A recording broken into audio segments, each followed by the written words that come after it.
네, 반갑습니다. 금방 소개받은 대구 지속가능발전협의회 오용석 사무처장이라고 합니다. 제가 오늘 소개해드릴 사례는 자전거 출퇴근 챌린지와 관련해서 말씀을 드리도록 하겠습니다. 먼저 발표해주신 두 분, 박용남 소장님, 이규진 교수님 강의 매우 잘 들었습니다. 두 분 말씀해주신 것처럼 그린 뉴딜 혹은 기후위기 대응을 위해서 온실가스 감축에 수송 부분이 차지하는 수송 부분에서 감축해야 되는 잠재력이 굉장히 큽니다. 하지만 정부가 제시한 것처럼 전기차, 수소차 중심으로는 우리가 목표로 하고 있는 온실가스 감축 목표를 달성하기는 굉장히 쉽지가 않은 상황입니다. 그래서 말씀하신 여러 가지 사례들처럼 도시의 구조 자체를 근본적으로 바꿔야 한다. 보행 자전거 중심으로 전환을 해야 한다라는 말씀들이 굉장히 의미 있고 굉장히 좀 인상 깊게 다가왔습니다. 제가 표지 그림으로 지금 띄워놓은 사진이 네덜란드 코펜하겐 시의 그 오전 출퇴근 모습, 출근 시간대의 모습입니다. 우리들 혹시 저희들은 이제 출퇴근 시간대에 자동차 전체, 뭐 러시아워 시간 뭐 이런 얘기들을 하는데요. 이렇게 자전거 이용이 많은 도시들, 코펜하겐이나 암스테르담, 뭐 혹은 미국에 있는 포틀랜드 같은 도시에서도 바이크 러시아워라는 표현을 쓰기도 합니다. 자전거로 출퇴근하는 사람들이 너무 많아서 자전거가 출퇴근 시간의 정체가 된다 이런 표현들을 하는데요.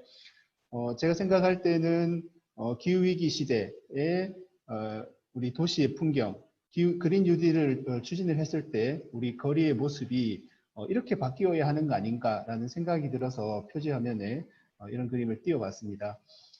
자전거 출퇴근 챌린지는 말 그대로 자전거로 출퇴근하는 시민들의 행동, 이 생태계통 도시를 만들기 위한 시민들의 직접적인 실천이다라고 생각을 하시면 될 것 같습니다.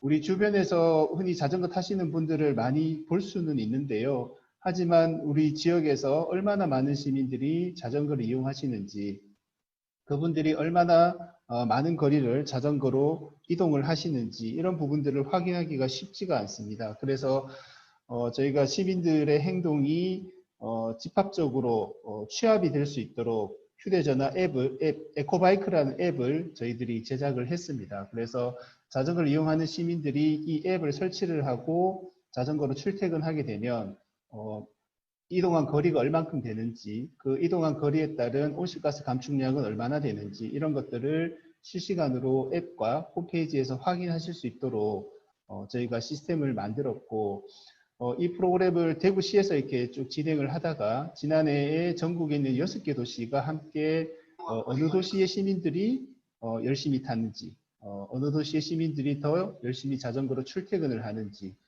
이런 챌린지 프로그램을 진행을 하게 되었습니다. 그럼 왜 자전거인가 라는 얘기를 간단하게 말씀을 드리면 좋을 것 같은데요. 이규진 교수님 말씀을 하셨지만 지난 2015년 유엔 총회에서 2030년까지 우리 인류가 지향해야 될, 달성해야 될 인류 공동의 발전 목표로 지속가능 발전 목표를 채택을 했습니다. 자전거는 이 17개의 지속가능 발전 목표를 이행하는 데 굉장히 중요한 수단입니다. 자전거를 타면 건강해진다라는 것은 뭐 더 말할 필요도 없을 거고요. 자전거를 타면서 자동차가 소비하는 에너지를 줄이는 부분, 우리 도시의 인프라를 개선을 하고 불평등을 감소시키고 우리 도시 공동체를 훨씬 더 건강하게 만들 수 있고 그리고 가장 중요한 것은 기후위기 대응의 가장 중요한 수단이다라고 할 수가 있습니다. 생태교통 에코모빌리티를 주장하시는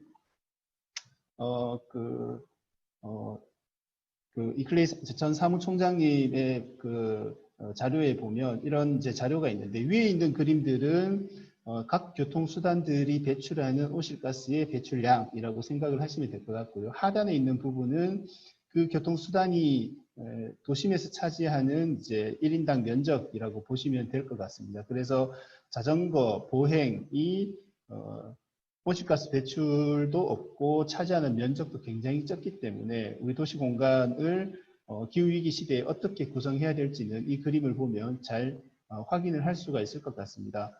앞서도 여러분 말씀하셨지만 전기차 같은 경우에는 그 에너지원을 무엇으로 사용하느냐에 따라서 온실가스 배출량이 달라질 수 있다는 것들을 그림에서 볼 수가 있고 도시공간적 측면에서는 어느 에너지를 사용하더라도 전기차는 도시공간을 많이 차지할 수밖에 없기 때문에 온실가스 배출뿐만이 아니라 우리 도시공간을 어떻게 활력 있고 매력적인 공간으로 만들어 갈지라는 고민들을 함께 한다면 어떤 교통수단이 더 우선이 되어야 하는가라는 것도 명확하게 알 수가 있습니다. 당연히 자전거, 보행이 우선시되어야 된다라는 것을 이해할 수가 있습니다.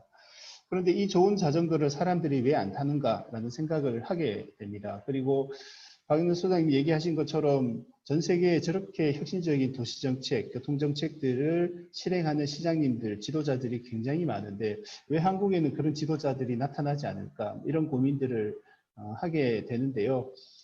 대구에서도 그 왕복 10차선, 대구의 가장 중심이 되는 간선 도로를 차량 속도를 줄이고 양가에 그 도로를 하나씩 자전거 전용 도로로 만들고 하는 계획을 대구시가 추진을 하려고 고민을 했었고 이 내용을 대구 시민 원탁위에서 물었는데 시민들의 70%가 속도 줄이는 거에도 반대, 차로를 줄이는 것에도 반대하는 의견이 나타나서 대구시가 추진하지 않게 된 사례가 있었는데요.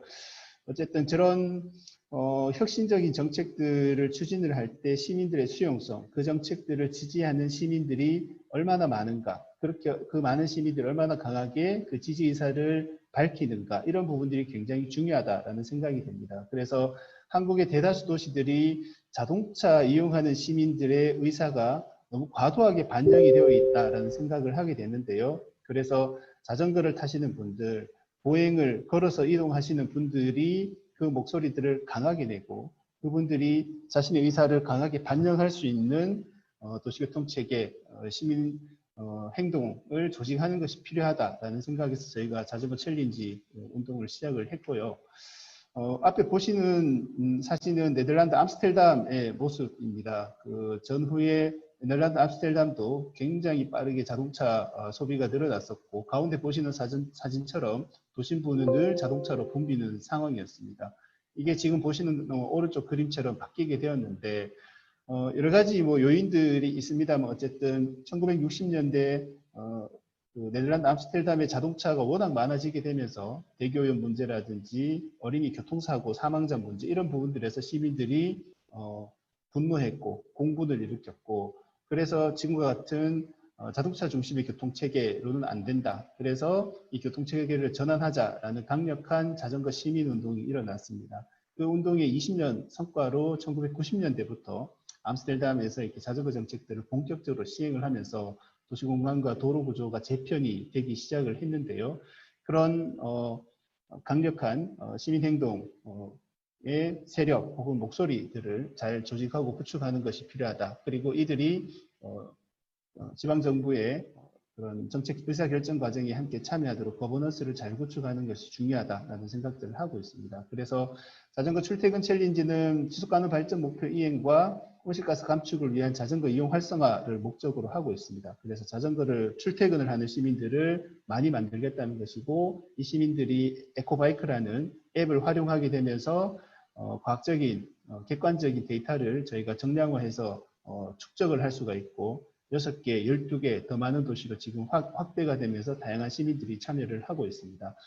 이런 시민 참여와 행동을 강화하기 위해서 저희가 생각한 핵심적인 요소는 3가지가 있는데요. 첫 번째는 재미가 있어야 된다는 겁니다. 자전거를 타거나 걷는 행위가 즐겁고 재미있는 행위가 되어야 되고 그리고 그 행위를 하는 것들이 사회적으로 굉장히 의미 있고 가치 있구나라는 것들을 사회에서 해석을 해주고 의미를 부여하고 가치를 부여해야 된다라는 생각을 하게 됩니다. 개인이 아무리 열심히 타고 다녀도 당신이 자전거를 타고 다니는 것이 굉장히 좀 의미 있고 기후위기 시대에 중요한 행동이다라고 이렇게 사회에서 칭찬하고 응원하는 활동들이 굉장히 중요하다라는 생각을 하게 되고요. 끝으로는 이제 그런 재미와 가치에 따라서 열심히 했는 데 대한 또 일정 부분 보상 혹은 인센티브가 함께 주어진다면 더욱 좋을 것 같다라는 생각을 하게 됩니다. 저희들이 추진했던 내용은 일단 자전거 마일리지 에코바이크 앱을 개발을 했었고요. 그래서 이 앱에는 출퇴근 경로라든지 주행 기록, 도시별 순위, 그다음에 온실가스 감축량 등 다양한 정보들을 저희가 확인할 수 있도록 되어 있습니다. 그래서 웹페이지에서 이 모든 내용 그리고 앱에서도 모든 내용들을 확인을 할 수가 있고요. 지난해에는 6개 지역, 광주, 대구, 대전, 수원, 전주, 창원 이렇게 6개 도시에서 지역별로 자전거로 출퇴근하시는 분들을 모집을 해서 일정 기간 동안 어느 도시에서 자전거로 출퇴근을 많이 하는지 경쟁을 했었습니다. 그래서 올해는 12개의 도시가 함께 참여를 하게 되는데요. 그래서 자전거로 또 도시별로 어느 도시가 자전거를 많이 탔는지 총 주행 거리도 확인할 수 있고, 포인트는 출퇴근 시간대에 저희가 가중치를 주게 됩니다. 평소에는 1km에 1포인트를 주지만 출퇴근 시간대에 1km를 이동하게 되면 10포인트를 드리게 됩니다. 그래서 출퇴근 시간에 더 많이 이동하는 시민들이 많은 도시가 유리하게 되겠죠. 그리고 온실가스 감축량도 이렇게 같이 표시를 하게 됩니다. 그리고 각 개인별로 순위도 이렇게 확인을 할 수 있습니다. 지금 대구, 창원, 전주, 전국의 다양한 지역에서 상위권에 랭크가 되어 있고, 뭐 1, 2위 하시는 분은 올해 벌써 거의 3.9톤, 뭐 3톤 이상의 온실가스를 감축했다라는 것들을 기록으로 확인을 할 수가 있습니다. 그래서 저희가 지난해 1년 동안, 한 달 동안 진행했던 자전거 출퇴근 챌린지의 성과를 한 장의 인포그래픽으로 정리를 해서 공유를 해서 올해 12개 도시로 확산이 되었고요. 지난해 2,000명 넘는 참가자들이 함께 했었고, 이분들이 3주 동안 감축한 온실가스 양이 약 45톤 정도가 된다, 이렇게 생각을 하시면 될 것 같습니다. 이 내용을 저희가 영문으로도 인포그래픽을 작성을 해서 해외에도 같이 공유를 했고, 유럽 교통주간 사무국에도 같이 공유를 했었습니다. 그래서 이클레이 산하에 있는 에코모빌리티 생태교통 네트워크에 지난해 우수 사례로 소개가 되기도 했었습니다. 유럽에서도 비슷한 프로그램들을 하고 있는데요. 유럽연합 차원에서 소셜 바이킹이라는 프로그램을 저희 한국에서 하고 있는 것과 굉장히 유사한 형태로 진행을 하고 있는데, 장기적으로는 이런 프로그램들과도 연계를 할 필요가 있다는 생각을 하고 있습니다. 그래서 올해는 9월 22일부터 12개 도시가 함께 참여를 해서 자전거 출퇴근 챌린지를 진행을 하고 할 계획이고요. 그래서 이런 도시간 경쟁에 따른 또 그린 포인트, 그리고 자전거 경로, 시민들이 많이 이용하는 자전거 도로가 어딘지를 저희가 직접 확인을 할 수가 있습니다. 그래서 자전거 인프라를 개선을 할 때 자동차를 타시는 분들 혹은 상가에 민원이 없는 행정적으로 편하게 할 수 있는 코스나 어떤 지역에 자전거 도로를 설치하는 게 아니라 실제로 시민들이 많이 이용을 하는 자전거 도로, 그 구간에 우선적으로 자전거 인프라들이 개선이 되고 확충될 수 있도록 하는 정책적으로 데이터로 활용을 저희가 할 계획입니다. 올해 저희가 진행할 자전거 출퇴근 챌린지에 포스터를 참조를 하시면 될 것 같고요. 결론적으로 말씀을 드리면 기후위기 시대 그린 뉴딜을 추진을 위해서는 도시교통 체계를 근본적으로 전환을 할 필요가 있다는 것이고, 도시교통 체계 전환에 있어서 가장 우선순위는 보행과 자전거다라는 것들을 우리가 명확하게 할 필요가 있을 것 같고, 그런 보행과 자전거가 기존의 자동차가 차지하고 있는 도시 공간들을 점유하고 재편을 하기 위해서는 세력을 형성하고 강력한 목소리를 낼 필요가 있다. 그래서 그런 보행자와 자전거 이용자의 시민행동을 조직을 하는 자전거 출퇴근 챌린지가 생태교통 도시를 만드는 중요한 프로그램으로 기능할 수 있다는 생각을 하게 됩니다. 이상입니다. 고맙습니다. 네, 너무 감사합니다. 에코바이크 앱도 굉장히 특이한 것 같고요. 자전거 시민의 조직화된 운동이 좀 필요한 것 같습니다. 그리고 국가와 지자체가 인프라를 어떻게 건설할지도 중요한 것 같습니다. 저도 이제 자전거를 좀 배워봐야 될 것 같은 생각이 드네요.